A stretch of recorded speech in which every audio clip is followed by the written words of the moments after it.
This is the Wandering Mike.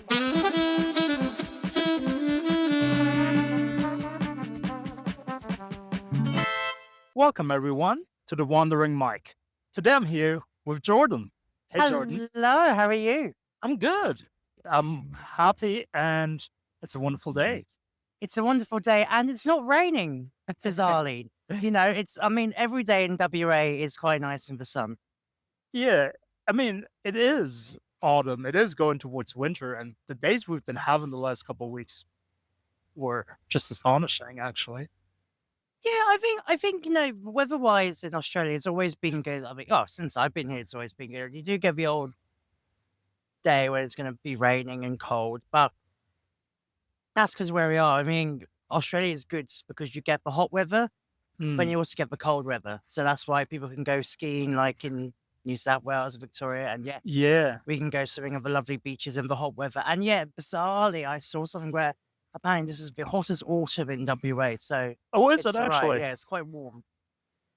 Well, climate change. Well, I'm going to say I'm from the UK, so I'm used to the cold. So this is normal for me. Yeah, I had a friend of mine. She was from England, and that was back in New Zealand. And after a couple of weeks, she was like, it's so weird. I haven't been bitching about the weather for 3 weeks now. I don't know what to do with myself. That's a good thing about anyone from the UK. We like to moan about everything. If that's like the prices of food to the weather, we moan about literally everything. And I think when we go traveling and we go to other countries, we like to moan about that as well. Say, "Oh, the weather here is cold." I've seen a few people online say like, "Oh, it's so cold in Australia." I'm like, "Yeah, I can definitely tell you're from the UK because you like to moan about everything." Not me. I'm used to it. So I'm happy if it's cold or warm. Yeah, you seem pretty content all around, to be honest. Yeah, that's a good analogy of that. Yeah, I agree with you on that one. Yeah.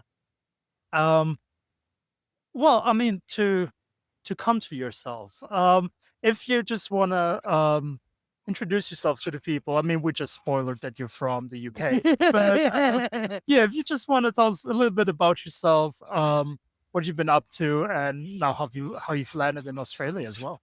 So, if you don't know now, my name is Jordan. I'm 24. I'll be 25 next month in June. I'm from the UK. I'm from a city called Portsmouth. For your listeners who know the Premier League, Portsmouth used to be one of those good clubs. Right. Now they're not, but they're working their way back up slowly but slowly. I lived in Portsmouth and the south coast of England for most of my life. And when I was 18, I went to the Isle of Wight. I lived in the Isle of Wight, which is just south of Portsmouth. Right. And then when I was 22, I moved to Australia. But I came not because I wanted to come traveling to Australia. I got persuaded in a way to come to Australia. So how did you get persuaded? So I went to London. It was the week after the Queen's Jubilee. So I went up to London. I had a week off, and I was staying in a hostel in London because I thought it's cheap in the UK. What are you going to do? I don't really want to go to a hotel if I don't want to pay so much for it. So, and I got chatting to these two girls, and they're from Australia, from Sydney. Right. Asha and Alice, and they're still good friends of mine. I keep in contact with them now and then. And so they were telling me that they were doing their big European adventure. Australians love to go to Europe for their big European summer trip. And it was more Alice was talking to me about what would I like to do? Where would I ever like to go to visit Australia? Now, I've known Australia for a while because I've television programs out here. So I'm a Celebrity, Get Me Out of Here. Right. Of course, Neighbours, Home and Away, Bondi Rescue. So they were growing up watching all those programs thinking, oh yeah, Australia looks like a nice place. And bizarrely, I was meant to go to New Zealand to visit my friend who moved out there, I think when I was about 16, 17. Just to clarify, I still haven't been to New Zealand yet. That's a shame if I can It's a work in progress. I'm getting there just slowly, but just not yet. So They're telling me about Sydney, and they're like, "Oh, would you like to go to Sydney?" I was like, "Yeah, I would like to go to Sydney. I feel like Sydney would be my kind of place." So I went back to the Isle of Wight, and it was the Isle of Wight festival at the time. And I was umming and ahhing. I thought, "Oh, do I? Don't I?" And I thought, you know what?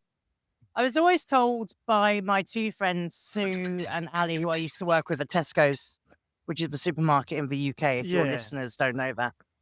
So I was like, all right, let's. And they told me to live my life, dude. And I'm like, right, let's do that. So I booked the trip to Australia. So for my 18th birthday, I was at the Isle of Wight Festival. My friend Eden was in the medical tent because she got sunstroke and she got sunburn really bad. Oh, shoot.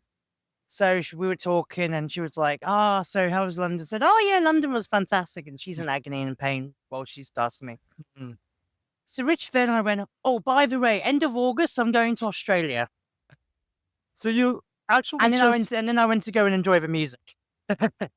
so you just booked that flight basically, um, I don't wanna say on a whim because it has that negative connotation, but you're like, "Let's just do it," right? Yeah, I was kind of like, because I was working at a job where things weren't great. I mean, doing so many hours and midnights, finishing. I mean, I can't. I'm still doing midnights now, playing hospitality. You literally did it I know. yesterday. I did actually did it yesterday. Yeah, that's another story for later on.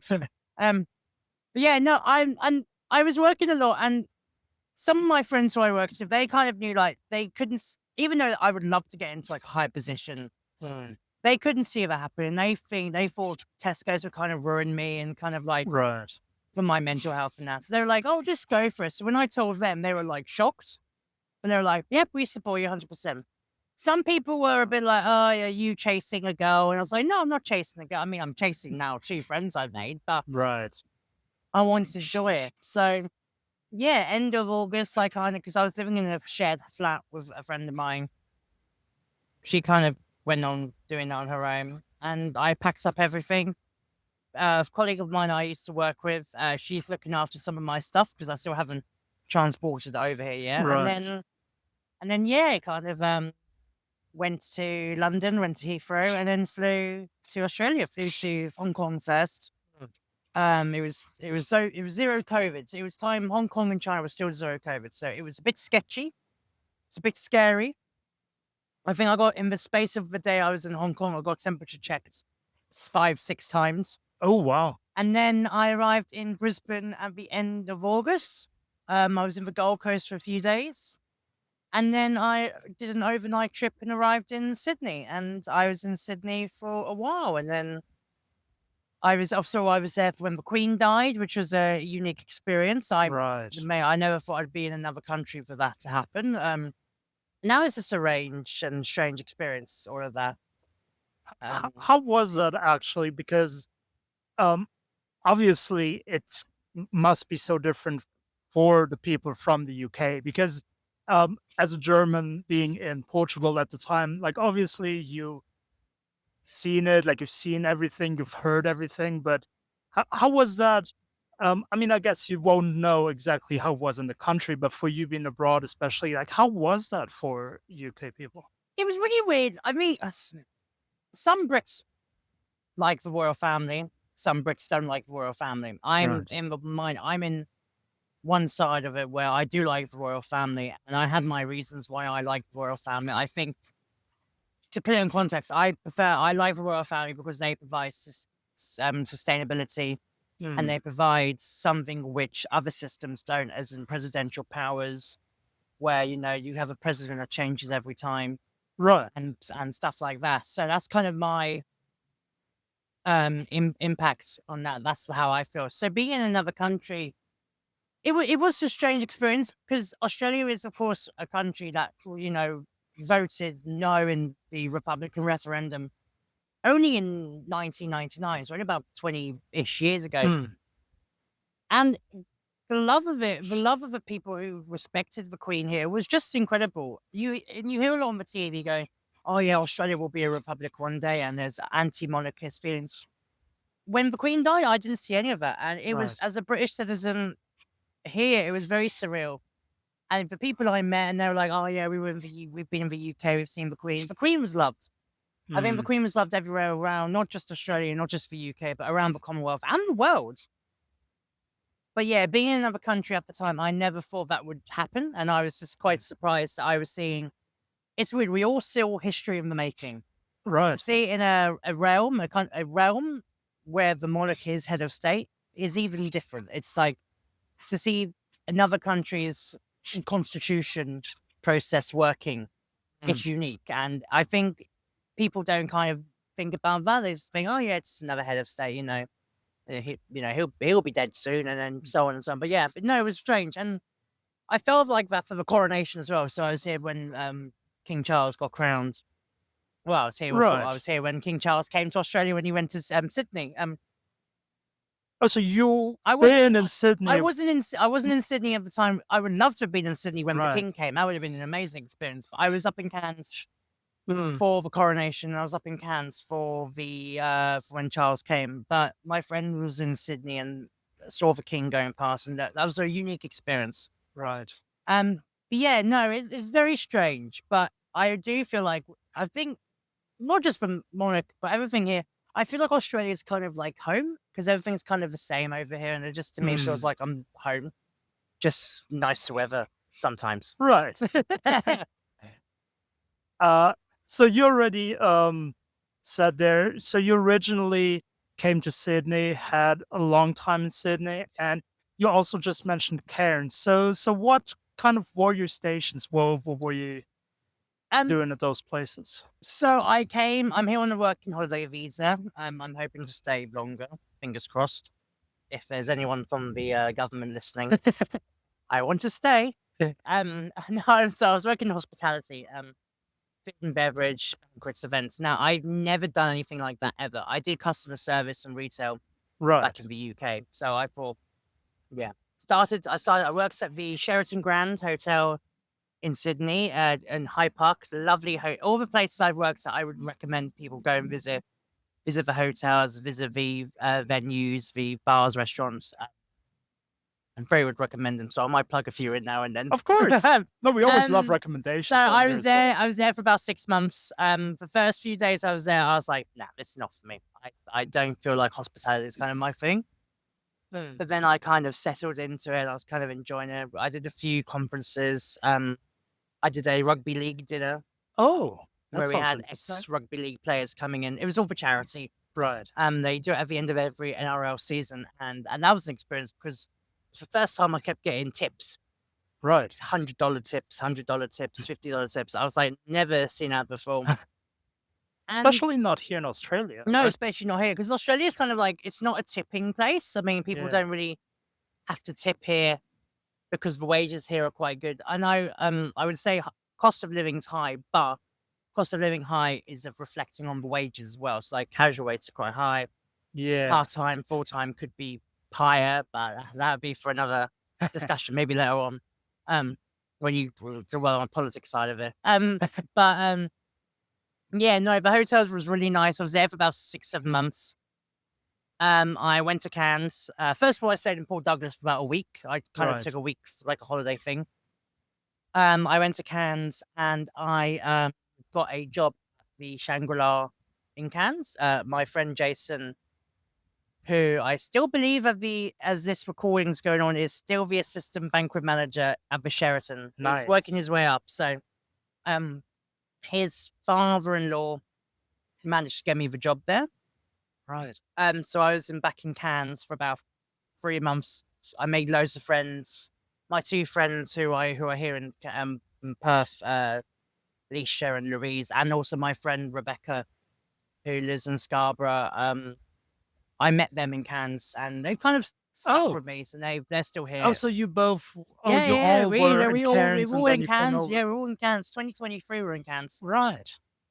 So yeah, and then here they just like to point out as well. They think I followed them to Perth. I had a job here. I'm just going to put it on the record. I had a job here. And that's why I came to Perth. And again, of course, To so- follow them. there's a lot of following on stuff I'm going to be doing. But yeah, no, yeah, came to Cairns, and then I got a COVID visa. So the Sheraton wanted me back, so I was like, right, I'm coming back. I was then still doing the same banqueting events. I was there for about 7 months. But then I was working, doing other bits and pieces. So I was doing quite a few events. Like we did a VIP event for the after party for the Carols and the Domain, which is normally on every year on Channel 7. That Right. was quite fun. I met the Wiggles, I met Leo Sayer, and I met Samantha Jade, who, of course, I've met again just last week at the Pan Pacific. Oh, did you actually? Yeah, that was quite interesting. Done a few big conferences. So Citibank came in, UBS and Macquarie Bank. We did a VIP dinner for the owner of the building who owns the Sheraton where the Sheraton's in. We did a birthday dinner for him. That was fun. Working till like 3, 4 o'clock in the morning because, Right. you know, he's from China. We didn't know where he was going to go to bed. 4 o'clock. Yep, he's gone to bed. We can go. Um, That was the plan. Like we just see when he yeah, will we go were to bed. literally waiting to see what happened. I started my shift at 5. I ended Oh at 4 wow. a.m. So that was quite interesting. And then I worked with my friend Anna, who is the weddings and venue executive at the Sheraton as well, Hmm. doing some weddings for her, looking after her bridal tables. And then me and Anna became really good friends. And then of course, her friend Rachel, who I used to work with at the Sheraton, she moved to W. Daniela, who I used to work with at the Sheraton, she now who works in the Western in the city. I became friends with her, and yeah, I kind of got a really good friendship there. Um, I was going to be trained up to be team leader, supervisor, but they didn't have any positions going, so Hmm. I went back to Cairns because I knew Cairns was a good place to be, and I got a job at the Crystal Brook Riley, which is, I would say, a very nice hotel, pricey but very nice. It is. It's one of those hotels. It's one of those hotels where what you pay for is what you get Right. with service and standards. And yeah, I was there for a couple of months, and then I left that job in February. I am happy. I can say because they know I was mentally. I didn't have a good time there. Mental health rise because I was bullied there. Oh, And that's not. That shouldn't happen. I know it was not good because there was a personal situation, and I, in hindsight, I wish I never said anything. I thought I was looking out for my friend. I thought, in hindsight, the right thing to do. Turns out it wasn't. But every day is a learning day. Every day is a day of school. You're learning everything new. So I kind of learned Yeah. the hard way of it, but that's okay. It's all right.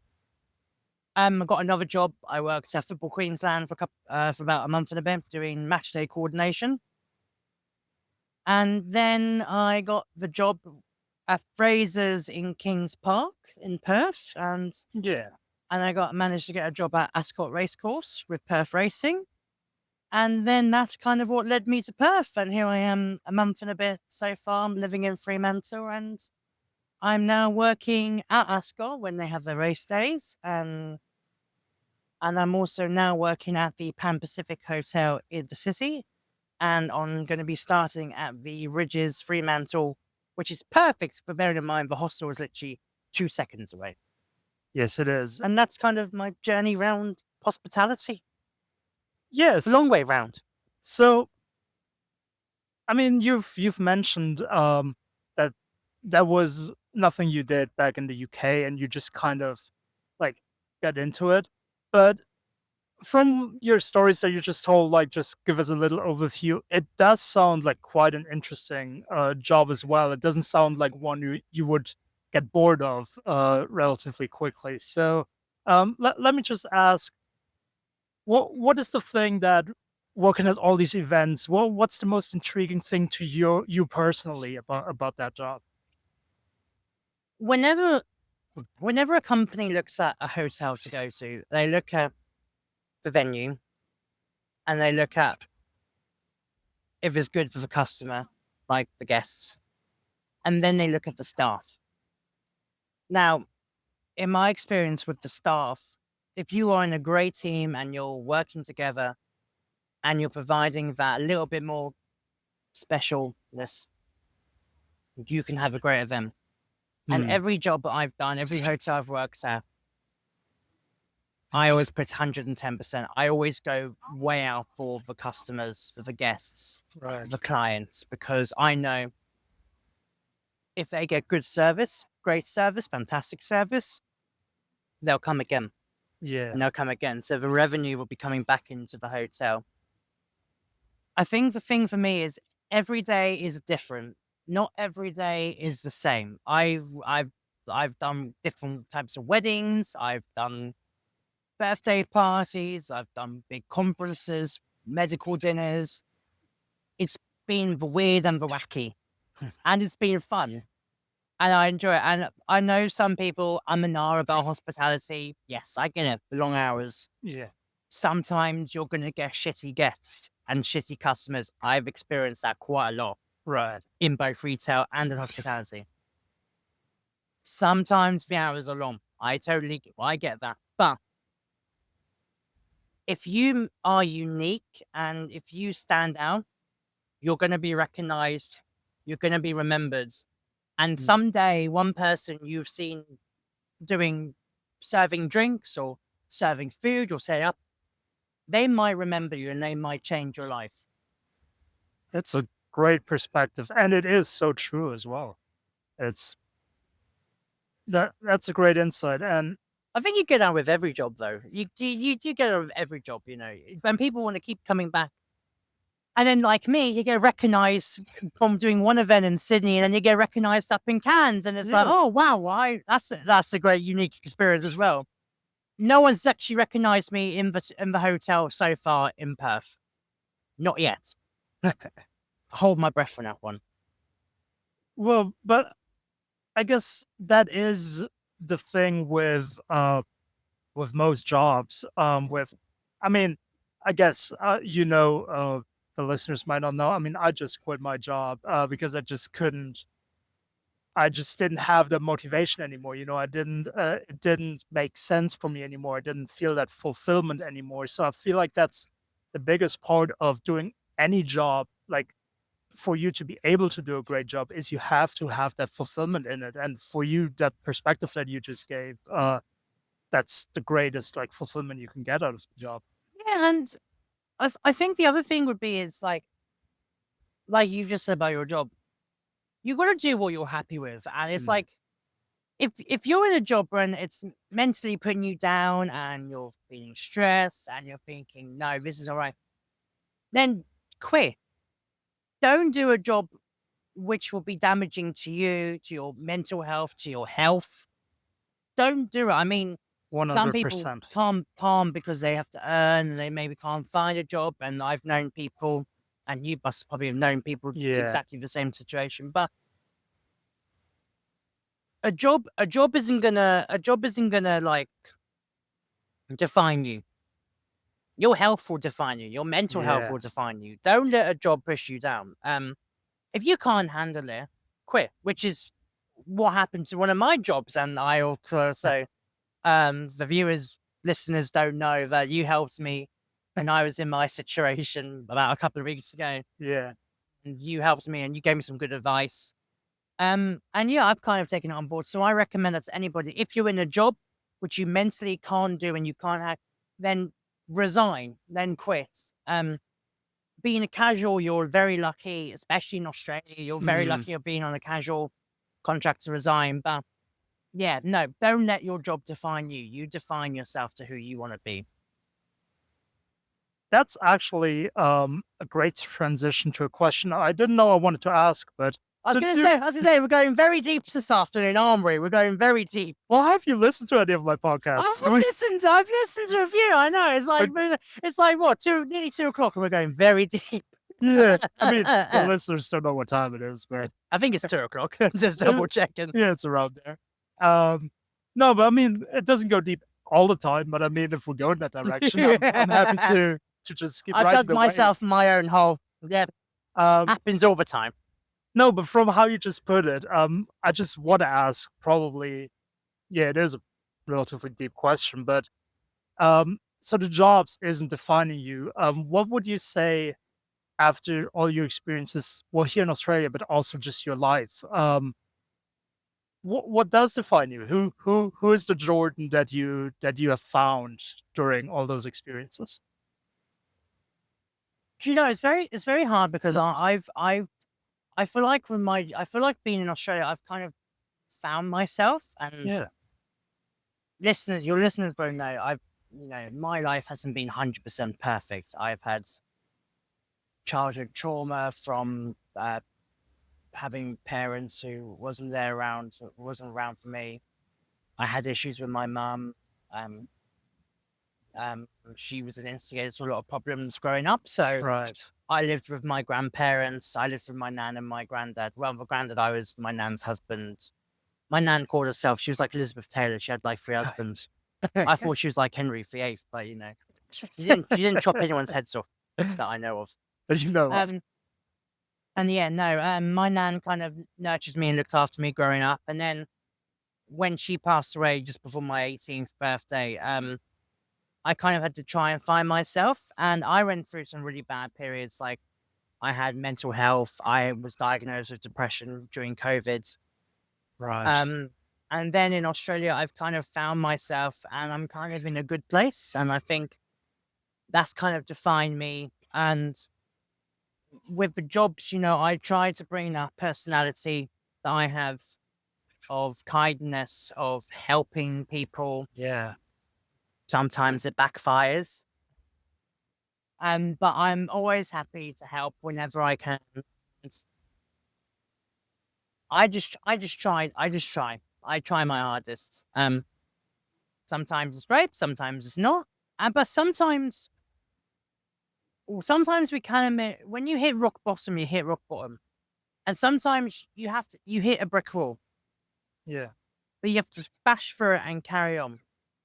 And every day is going to be a different day. Not every day is going to be the same. So I feel like Australia's defined me and defined who I am. And also like socially, I'm in a good place. I've made loads of friends.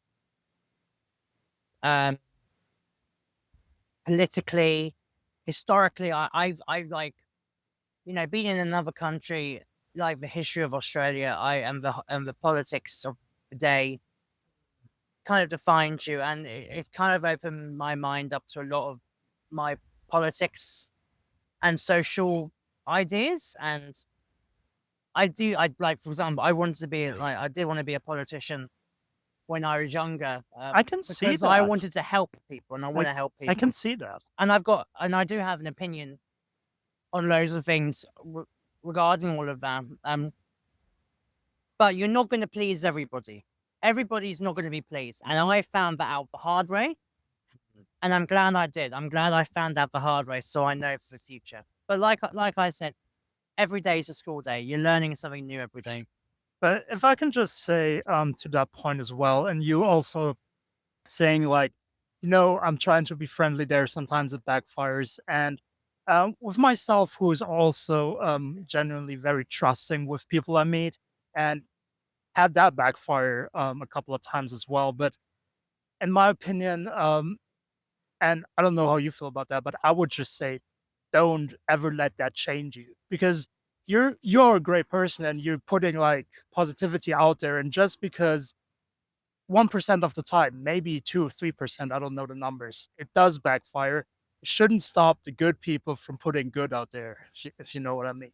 So you should always stay true to that goodness.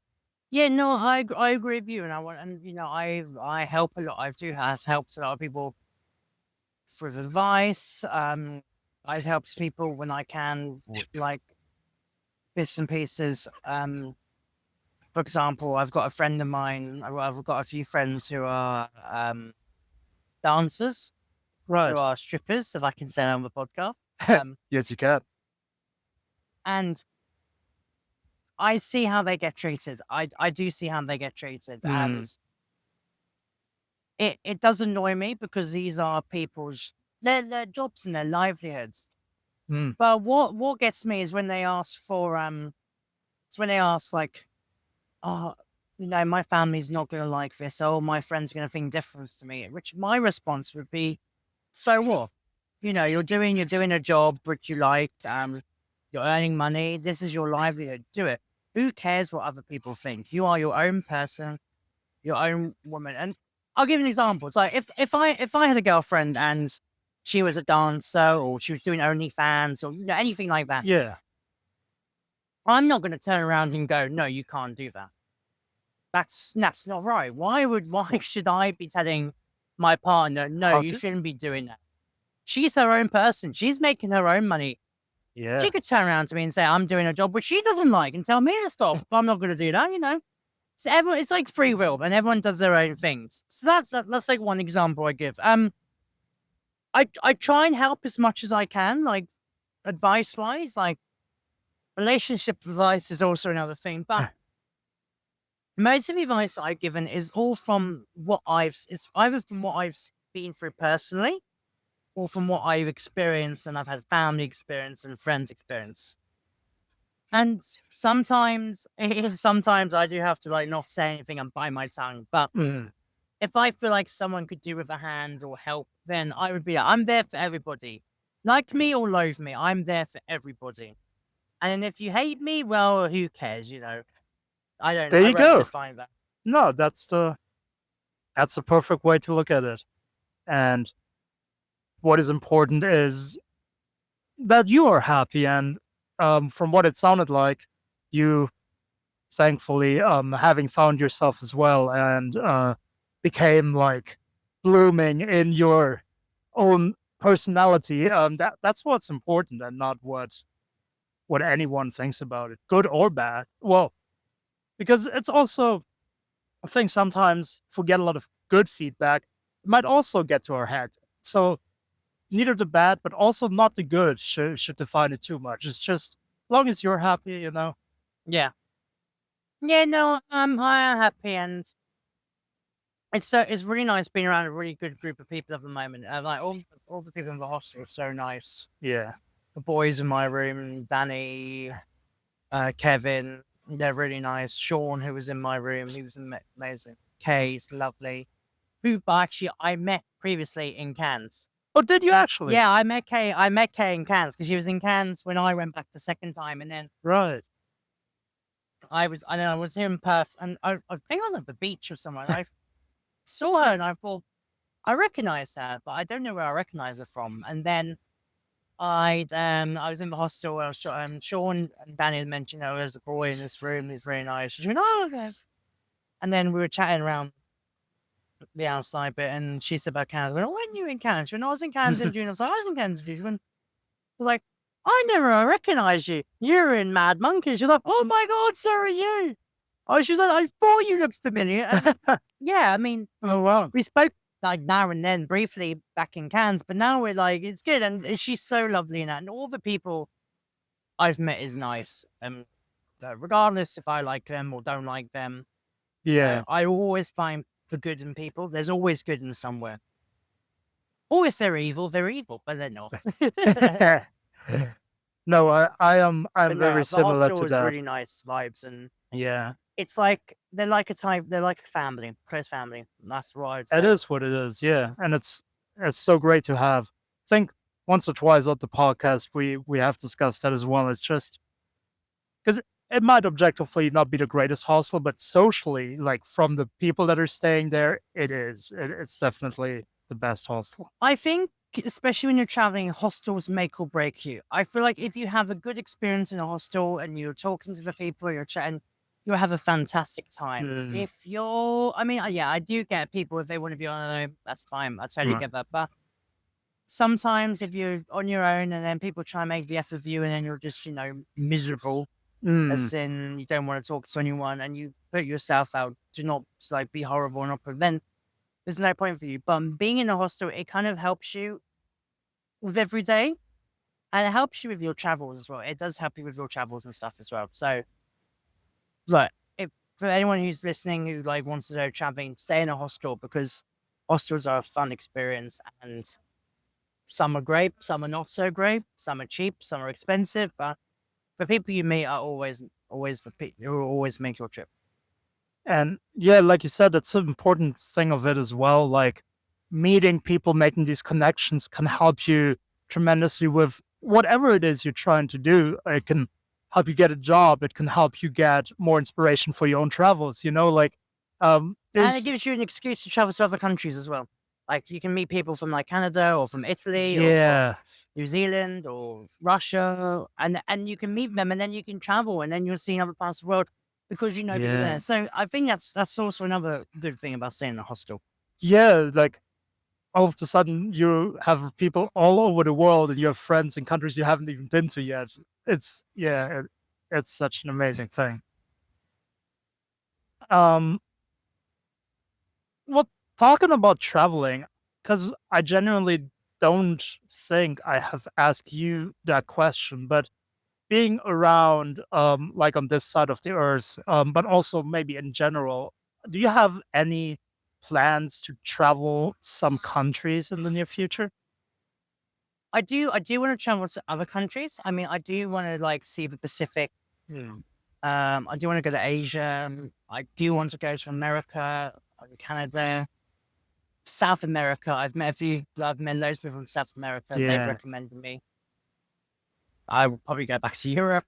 Um, if on the question, would I go back to the UK? I'm not sure. I don't know if I could see myself living in the UK. I think, you know, in this day of age, the world is in a very strange place at the moment, and there's so much conflict, and there's so much unhappiness and uneasing, and there's a lot of bad things happening, and it makes you uneasy of where you're living and where you are.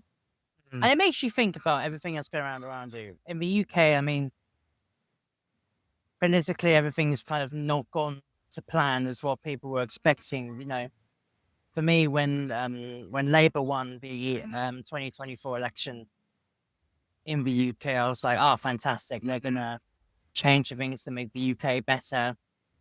But things they've been doing at the moment are not great. Cutting the winter fuel allowance, cutting benefits, raising taxes, saying that they're doing it to help working people, and I don't think they are. And I feel like if that is the case, and you come to the next election, I think the right wing politics on the rise with Nigel Farage, with reform, it's scary, and it is scary. It's very scary. And with the whole thing with Trump and Trumpism, you know, people are trying to use the Trump effects for their campaign. Look, it mm, backfired spectacularly here in Australia at the recent election. The Liberal coalition, they lost many seats. Labour won a second term in a majority government because I'm speaking to some people that I know that they didn't believe that the Liberals were in a good place. They were using the Trump effects on the immigration. I remember chatting to the MP for Fremantle, mm. and I said I would never vote. Look, I'm happy for the Liberal government back back before 2022 because they reached an agreement with the UK with the trade agreement. You know, to help me so I don't have to do any regional work.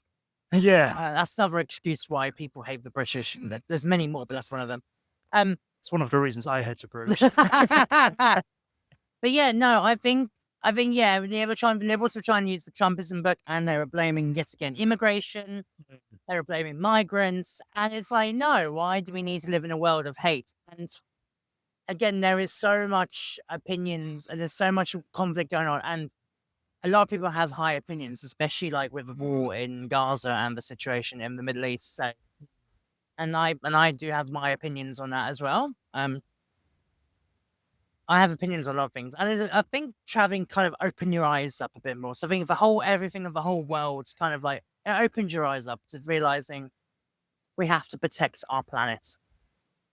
Well, to keep on the note of happiness, as you were saying, and looking at it from a more positive rather than a negative way.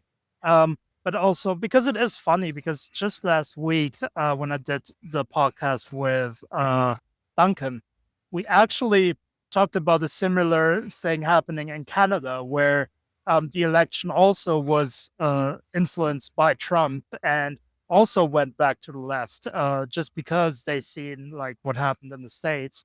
Um, but yeah, we actually talked a bit about politics, which I also told him isn't usually what I do because I'm not really that into politics myself, but I mean, I'm always happy to discuss things that are dear Well, you to. know me, I was always happy to talk about it. And I think with that, with politics and that, it's good to have an opinion. And look, people are going to agree with you. People are not going to agree with you. People are going to probably call you racist things, homophobic things, whatever. Mm. Everyone has an opinion and they're entitled to their opinion. And if it's their belief, it's their belief. So from the things that you have just mentioned, and yeah, to try to go into the positive rather than the negative, what do you think, in your opinion, is the best thing for the people, if we can say it generally for the world, because there's stuff happening all over. We can see a pattern in all countries. So what do you think would be the best thing for people at this stage? I think there needs to be less scaremongering. And I think that I do understand and I get it. People are angry. Look, it started in 2016 with the Brexit referendum. Let's go back to Mm. 2016. The Brexit referendum kicked off.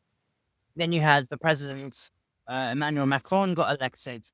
Donald Trump got elected. Mm. And then you saw this wave of change.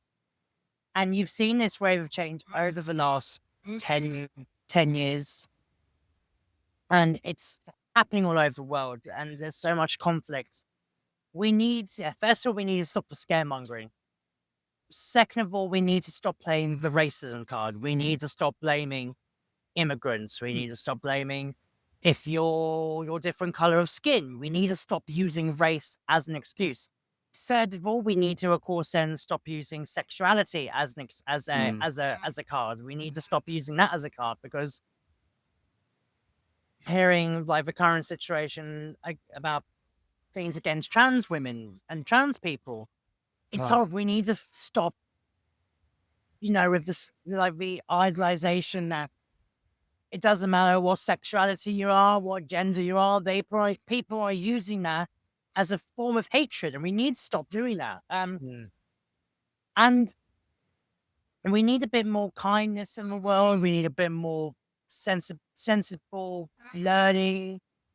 We need to be positive more. And look, if things are bad, politicians and people have to admit that. Say, look, these are tough times. Politicians shouldn't lie and say, oh, we're going to do this, we're going to Mm. do that. That's why people don't trust politicians because they promise and they promise and they never keep their promises. Yeah. If I was a politician, I'd definitely keep my promises. And then, yeah, it's just trying to find peace. So, like the war in Ukraine and Russia, that's going to go on for a while. I know Donald Trump wants to try and be the peacemaker, but that's all kind of going pear-shaped. But the thing with that is they don't trust him because he's more friendlier with Putin and Kim Jong-un than the West. And Donald Trump, he says he's putting America back on the stage. He's not. He's terrifying people in America. And then the war in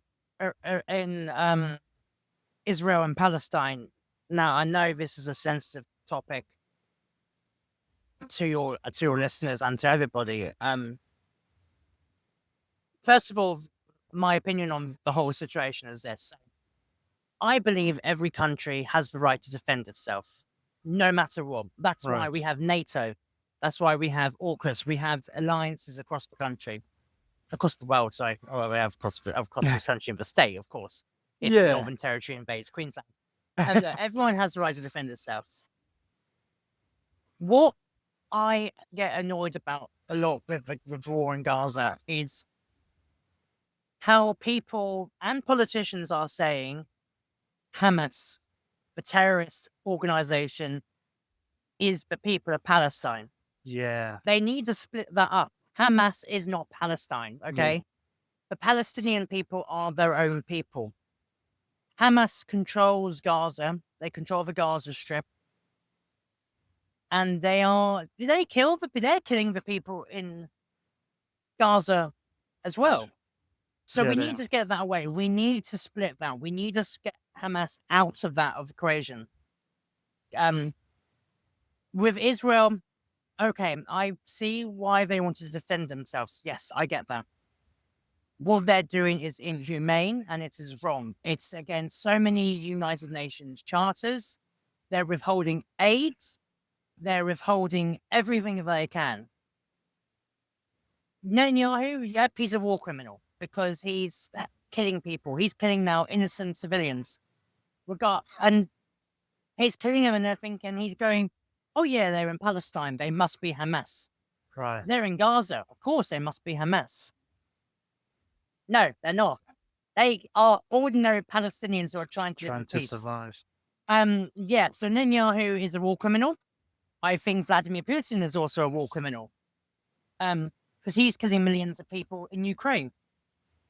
And because when he invaded Ukraine, he again using a terrorist excuse to invade Ukraine. So that's my take on the war in Gaza. But I also do suggest that there should be either a two-state solution or the United Nations should get involved. But that's my opinion. I know that's a really sensitive topic, and I try to see both sides, but I try to look through what's in the middle, what people are actually seeing. And I think if I ever did politics in the future, that's what I would look at.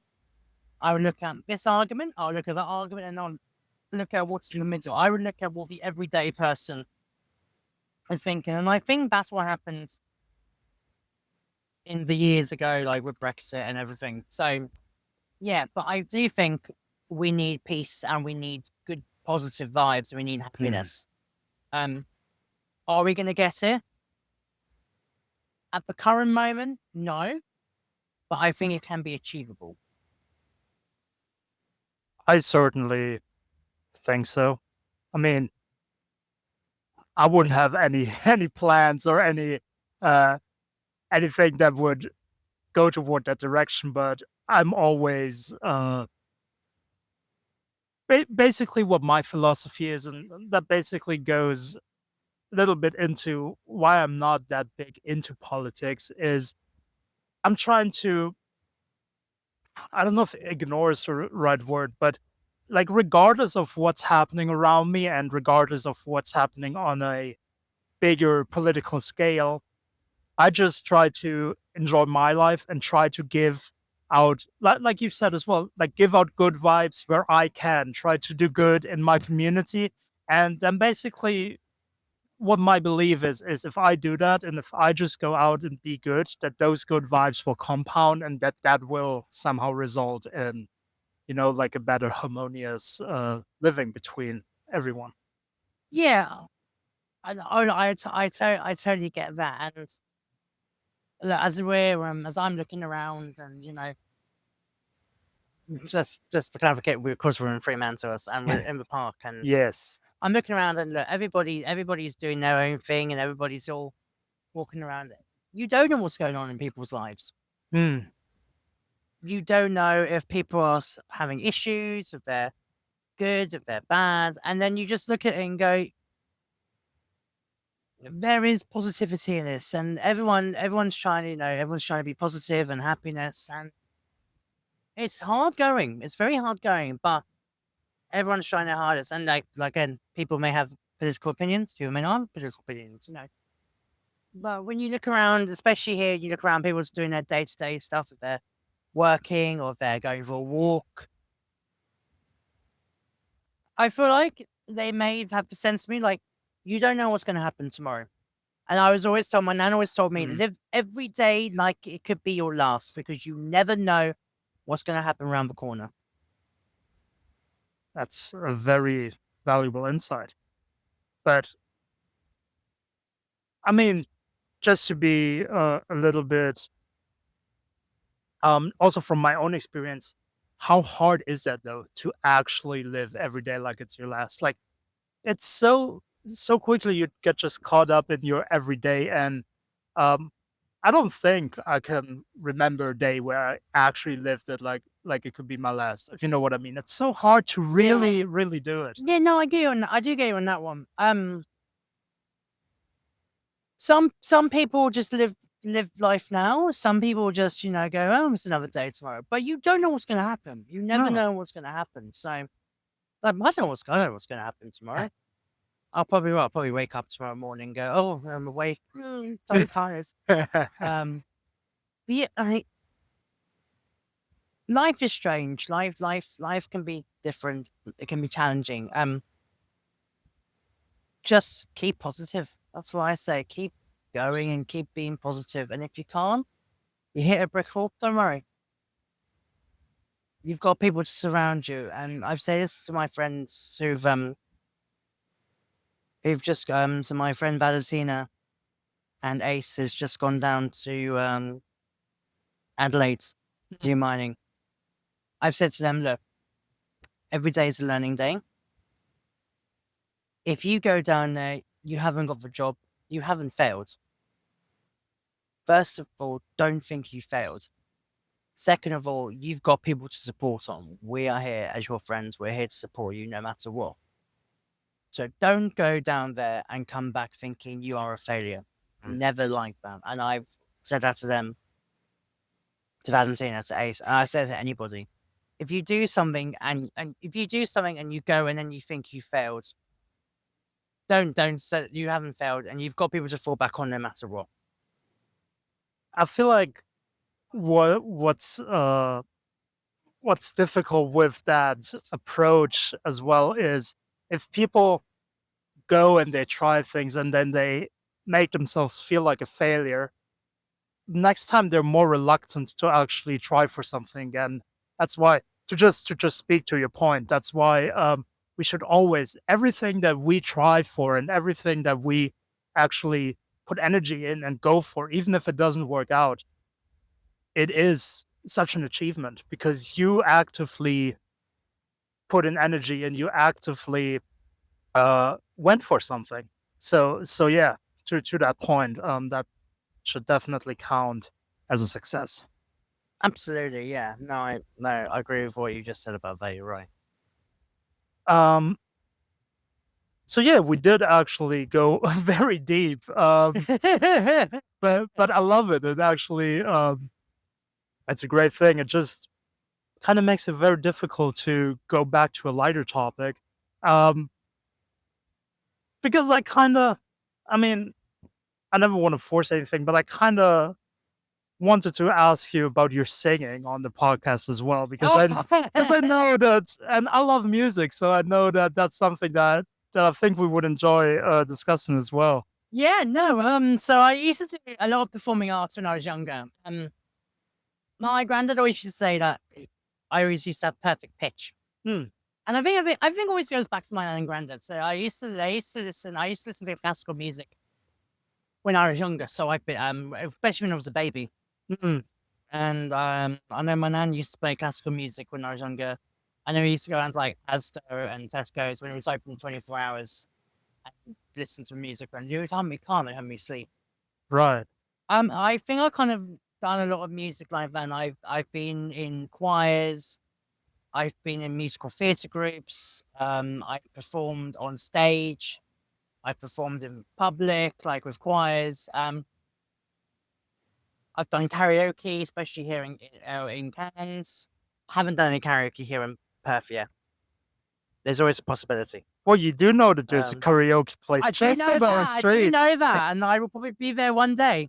And of course, you've heard me singing in the hostel when the boys have been playing their guitars. But yeah, no, I love music. I was living with my grandparents. I was kind of brought up on a lot of like 50s, 60s, 70s, 80s music. Right. I kind of like bits of pieces. I'm still getting into D&B house techno. I'm kind of slowly still easing my way into that. Mm. I do love classical music. Like, going to the opera house. That was an amazing experience. Going to the Sydney Opera House. Right. Um, um, Did you actually watch like a performance there, or I did you watched a just? show. I watched a show outside. It was the Australia Day concert. It was beginning of 2024. And I did appear on TV. I did appear Oh, on ABC. I was sat on the front row, so of course, I'll be on TV, Right. and that was an amazing experience. And I fell in love with like Australian artists more. So Loren Ryan, who is a fantastic country music singer from New South Wales, she's amazing. I listened to Chocolate Starfish. They were performing. Oh, there was a few other singers on there. There is a actress as well whose name I can't remember, but she is playing in Sister Act in Perth at the moment. Oh. It's going to bug me. She is amazing. Um, and yeah, no, and I love going to see the theatre as well. I went to see Joseph and the Technicolor Dreamcoat in Sydney when I was in Sydney. I used to see shows quite a lot for my birthday. I am trying to hopefully go and see a show, hopefully for my birthday this time. Oh yeah. Um, Perth also has yeah, like a Perth's show got really venue, right? nice. Yeah, they've got a few nice theatres. They've got the theatre in the Crown Casino, and then they've also got the His Majesty's Theatre in the city, which is Right. currently hosting the ballet and Western Australian opera, while Perth Concert Hall undergoes its redevelopment and upgrade. And yeah, but we did have a violinist from Perth Symphony Orchestra come in on Friday, when we did. Then they had the Pan Pacific, and that was an amazing Yeah. experience. Hearing Samantha Jade, of course, performed at the Pan Pacific. Seeing her again was amazing. Yeah, no, it's music has been a part of me for such a long time, and always been a part of me forever. I never really like recorded albums. I've done covers, and you can see them on my Instagram, Jordan Grasson 2. I'm gonna just plug that in there. I can actually put it in the description if you want me to. Amazing, I used to thank do you. that. There's a few videos on there. But I would like to get back into it, and maybe I could record. I don't know. Who knows? But it will be interesting to see what happens. But no, music and theatre have always been a part of me, and they'll always be a part of me forever. So, and look, I say to anyone, if you love music, go out and see a show, go and see a concert, support your local artists, support your local music place, support your record stores, support your local theatres. Because to be honest, it's a dying breed, and it's been all slowly being closed down and everything. So go and support, pay independent artists. Yes, goes for big shows and that, and big concerts. But yeah, no, that's about that on that topic. But yeah, no, music is a big part of me and will always be. So because that's kind of a question I wanted to ask as well, but you sorta answered it already. So because at least from what it sounded like with like all your work in the hospitality and you being very busy, it hasn't actively been a part of your life. Like you said, you come and see shows, but like for you, like actually performing. Sorry, you've just noticed I'm happy because I've just been paid from work. Yes, I literally said before this, you will see me happy when I pay. Like I've just been paid by work, so we have I'm to in wait hysterics. for that. I've been waiting for that now. That sounds bad, doesn't it? Saying podcast. I'm not jumping for joy on doing star jumps or anything. But yeah, no, I'm so far. No, absolutely. You know what? Actors and singers and everything that it's a really good industry, and the Australian industry for film and television and music is very very big here in Australia, especially here in WA as well.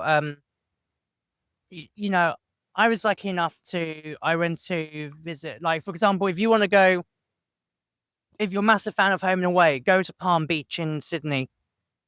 You'll be able to see the actors being filmed. Be filming there. I went there. My friend Alicia went there, and that was an amazing experience. These are everyday people who you see, and they're filming stuff, and it's weird if you see him in public and go, "Oh, I recognize you from so and so." And like me and my friend Alicia, we also recognized the actress who played Sonia in Neighbours. She was in King's Cross. She was in Potts Point at the time. I was like, "Oh my god, we've just seen Sonia from Neighbours," and it was like amazing. So you're seeing loads of celebrities here in Australia. But yeah, the film, TV industry, and the music industry is massive in Australia. There's so many independent festivals, big festivals.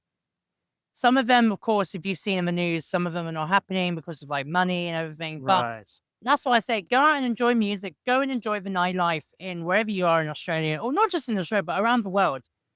And support your independent places, support the big theatres as well. Even if you donate $1 or $2, £2, £3, whatever currency you got, everything is all worthwhile and do it. So that's what I do. I'm definitely going to get back into it. You know, I'm going to get back into it. Yeah. And also, I think that's the other good thing about doing events as well. I think it kind of, with my personality, plus having Right. the personality of being doing performing arts and working in customer forefront, you know, it's kind of all combined. I mean, one lady in Sydney thought I was an actor. Oh, And did like, they? she's like, oh, you look very familiar in accent. I was like, I've only been in Australia for like 3 months.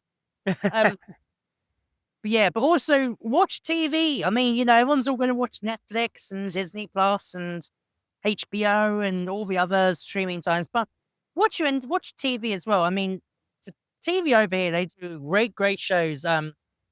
Channel 7, Channel 9, Channel 10, ABC, SBS, they do great shows on their TVs. Okay, some of it is repeats from the UK, I get that. But, you know, there's great shows on. Watch your channels, like even support like the Indigenous channel that's run also by SBS, you know, watch them, watch the programs. I mean, yeah, some people don't want to watch TV. I mean, I try to catch up on my computer, bits and pieces, and go from there. But yeah, no, that's always quite fun to do and watch. But yeah, no, support everything that you can. I I also feel like to all the good points that you made, um, I feel like the behavior of like the consuming people of arts, like the behavior has definitely changed over the last maybe decade with all these streaming platforms. Is it like music streaming platforms? Is it Spotify, Deezer, all these things? Or like you've mentioned the um, TV show, the movie streaming platforms. It just all builds on, you know, it's kind of very short lived. You know, it needs to be very action packed. It needs to be like very, you know, songs on Spotify that make it into like their playlists are like 2 minutes, 30 seconds now. And it's all basically taken away from, you know, you go to a show, it's a whole evening, it's a whole experience. It's supposed to Yeah. build up slowly, you That's, know? yeah, I It's mean, we used to do that quite a lot. We would like spend the day doing bits and pieces. Then we'd go have dinner, and then we'll go and see the show, and then we'll travel back. And you know, I've done that quite a lot when I went to see like The Lion King in London, when I used to go to the Mayflower in Southampton. I even did that at Capital Theatre in Sydney when I went with my friend Jez. You know, we had some lunch out, and I went to see Joseph, and that was an amazing experience. Yeah, no, some people like just don't like make a day of it. You know, depending on if you're going interstate or if you're going to Sydney or you're going to the big like Sydney, Perth or Brisbane, or if you're going to even like see the theatres and like in the small towns, you know, make a day out of it. You know, support your local businesses as well because you know they are probably supporting the theatres and the events right. venues as well. So I'd say support everyone that you can. You know, support it. Support local businesses. Yeah. Um, well, you know what? That's a good way for ending plaidoyer. That's a German word. Is it an English word as well? Don't ask me, and I'm the one with German family, and I don't know any German. No, I know it's a German word, but I hoped it was a word in English too. But uh, Someone look it up. Someone look it up. so anyway, yeah, we did. I can't see the time exactly because it's very sunny, but we definitely did It over is. an hour already. It didn't feel like that, but Well, you know me. I can talk for bloody ages. You know, I've got bloody verbal diarrhea. You know, I no, probably talk in my sleep. You know, if any of the other boys come on the podcast, they may tell you they that. made it test That'd to be a good that. question. Does Jordan sleep talk? Yes or no? And most likely the answer will be yes.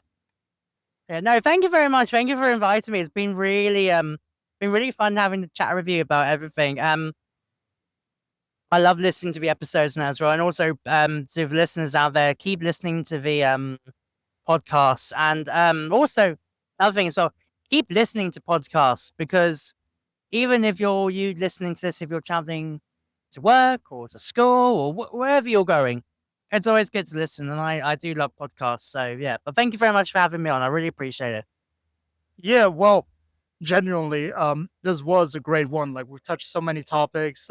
You had so many insightful things to say, and I love that I squeezed in the music of it all as well. So I think it was an overall nice, balanced conversation with a lot of different topics. Good overall vibe, That, and also getting my wages coming through. and you get money as we said, that would happen as well. So it's been a 10 out of 10. Great minds think alike. But no, I really appreciate it. Thank you very much. No, thank you, Jordan. And well, with that, I guess goodbye, everyone.